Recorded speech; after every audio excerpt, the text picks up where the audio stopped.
तो आज के इस विश्लेषण में हम एक ऐसे मैच को डिकोड करने वाले हैं जिसकी शायद ही किसी ने कल्पना की थी।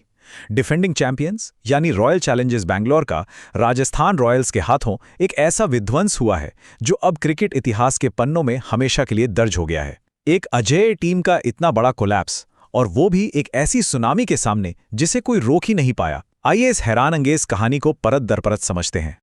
अब जरा इस नंबर 15 पर गौर कीजिए। ये कोई आम आंकड़ा नहीं है, ये असल में उस झटके का मेन रीजन है जिसने पूरे क्रिकेट जगत को हिलाकर रख दिया है।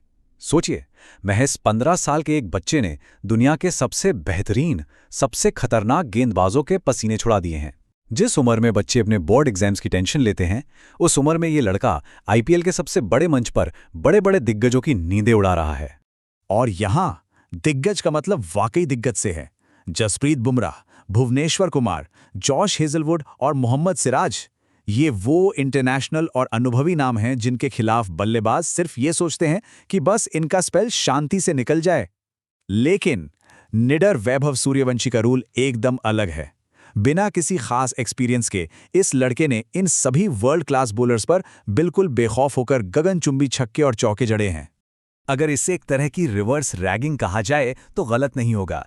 एक जूनियर बच्चा आकर सीधे सीनियर खिलाड़ियों की क्लास ले रहा है। ऐसा लग रहा है जैसे इस लड़के ने दुनिया के बेस्ट बॉलर्स को ट्रॉमे में डालने का एक पूरा मिशन ही उठा लिया हो।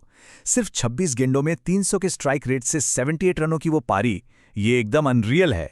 ये साफ दिखाता है कि इस युवा खिलाड़ी के दिमाग में किसी भी लेजेंड के लिए अब कोई डर नहीं बचा है। लेकिन सबसे दिलचस्प बात तो ये है कि यहां ऑरेंज कैप की रेस किसी दूसरी टीम के खिलाड़ी से नहीं बल्कि अपने ही ओपनिंग पार्टनर के खिलाफ चल रही है।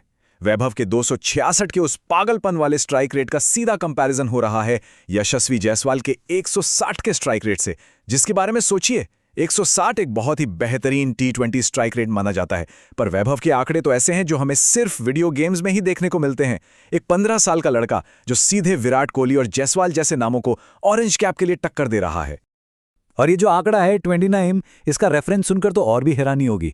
2025 से लेकर अब तक सिर्फ पावर प्ले में वैभव ने 29 छक्के लगाए हैं। पता है ये कितना बड़ा नंबर है? ये चेन्नई सुपर किंग्स की पूरी टीम द्वारा इसी सेम टाइम पीरियड में पावर प्ले में लगाए गए टोटल छक्कों से भी ज्यादा है।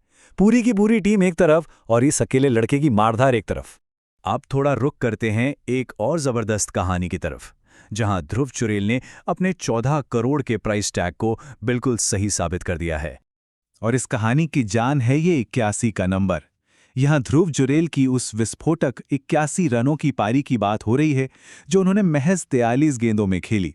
जब वैभव आउट हुए थे तो एक पल के लिए आरसीबी को लगा था कि चलो अब मैच में वापसी हो सकती है, पर जुरेल ने आकर उनकी सारी उम्मीदों पर पूरी तरह से पानी फेर दिया और मैच उनकी पहुंच से दूर ले गए। इन्हें अगर हम ध्रुव जुरेल 2.0 कहें तो बिल्कुल सही होगा। जो खिलाड़ी पिछले सीजन्स तक सिर्फ लोअर ऑर्डर में एक फिनिशर का रोल निभाता था, वो अब इस फ्रेंचाइज के लिए एक बेहद प्रभावी और कंसिस्टेंट नंबर 3 बल्लेबाज बन चुका है। उन्होंने इस नई जिम्मेदारी को इतनी खूबसूरती से अपनाया है कि अब कोई भी उनकी 14 करोड़ की रिटेंशन अहमियत पर एक सवाल भी नहीं उठा सकता। अब चलिए बात करते हैं आरसीबी के उस बॉलिंग नाइटमेयर की जो लगता है बुरी तरह से वापस लौट आया है। 201 रन लुटाने के बाद आरसीबी के बॉलिंग अटैक में जो अजीब सा कॉन्ट्रास्ट दिखा, उसने 2017 से 2019 वाली उस पुरानी स्ट्रगल करती आरसीबी टीम की याद दिला दी। एक तरफ अभिनंदन सिंह थे जिनका स्पेल सच में किसी डिजास्टर से कम नहीं था, सिर्फ 18 गेंदों में 54 रन दे बैठे, लगभग 18 की इकोनॉमी। और दूसरी तरफ कृणाल पांड्या। जब वैभव ने कृणाल को छक्का मारा तो कृणाल ने उसे सीधे अपनी ईगो पर ले लिया। उसके बाद जो अग्रेसिव वापसी उन्होंने की, 4 ओवर में सिर्फ 30 रन देकर 2 विकेट निकाले, वो भी एकदम किफायती 7.5 की इकोनॉमी के साथ। कृणाल पंड्या का ये एटीट्यूड कितना अलग लेवल पर है, ये इस नंबर से क्लियर हो जाता है। 32 ये उन बाउंसर्स का काउंट है जो कृणाल ने 2025 से अब तक फेंकी हैं। सोचिए, एक स्पिनर होकर बाउंसर्स की लिस्ट में फास्ट बॉलर से टक्कर लेना, ये अपने आप में चतुराई और अग्रेशन का एक कमाल का कॉम्बिनेशन है। और बॉलिंग के बाद चलिए देखते हैं विराट, पाटीदार और उस बैटिंग कोलैप्स का पूरा मंजर। एक इतने बड़े पहाड़ जैसे टारगेट का पीछा करते हुए प्रेशर तो होना ही था, और इस प्रेशर में आरसीबी का टॉप ऑर्डर पूरी तरह से बिखरता चला गया। लेकिन इस महान तबाही के बीच रजत पाटीदार अकेले खड़े रहे। एक इंजरी रिप्लेसमेंट के तौर पर आकर उन्होंने जिस तरह फ्रंट से लीड किया, ये सिर्फ उसी का नतीजा था कि इतने भयानक कोलैप्स के बाद भी आरसीबी किसी तरह 200 रनों के सम्मानजनक स्कोर तक पहुंच सकी। जब विराट कोहली बैट कर रहे थे तो माहौल कैसा था? ऐसा कि हर एक गेंद पर लग रहा था जैसे बस अभी एज लगने वाला है। उनके 32 रन की उस पारी में वो यूजुअल कॉन्फिडेंस कहीं गायब सा था। हैजलवुड की स्पीड के आगे लगातार स्ट्रगल चल रहा था और हर दूसरी बॉल बल्ले का किनारा छूती हुई दिख रही थी। आरसीबी फैंस के लिए वो सच में एक बहुत ही असहज कर देने वाला मंजर था। लेकिन इस कोलैप्स का क्रेडिट देना पड़ेगा राजस्थान के उस अजय बोलिंग अटैक को, जिसमें सबसे चमत्कारी वापसी रही रवि बिश्नोई की। जरा उनके इस ग्राफ पर गौर कीजिए, ये उनकी मेहनत को साफ दिखाता है। पिछले पूरे सीजन में 11 पारियों में इन्हें सिर्फ 9 विकेट मिले थे, लेकिन इस बार महज 4 पारियों में ही 9 विकेट चटका दिए हैं। इस मैच में जब उन्होंने विराट कोहली को क्लीन बोल्ड करके पूरे स्टेडियम को शांत कर दिया, वो इनके इस नए अवतार की सबसे बड़ी जीत थी। तो आखिर राजस्थान रॉयल्स के इस टोटल डोमिनेंस का फॉर्मूला क्या है? बेहद सिंपल। नांदे बॉगर और जोफ्रा आर्चर के साथ एक बेहद खतरनाक पावर प्ले और फिर ब्रिजेश शर्मा जैसे नए हीरोज का आना, जिन्होंने टिम गेविट जैसे खतरनाक खिलाड़ी को बड़ी आसानी से आउट कर दिया।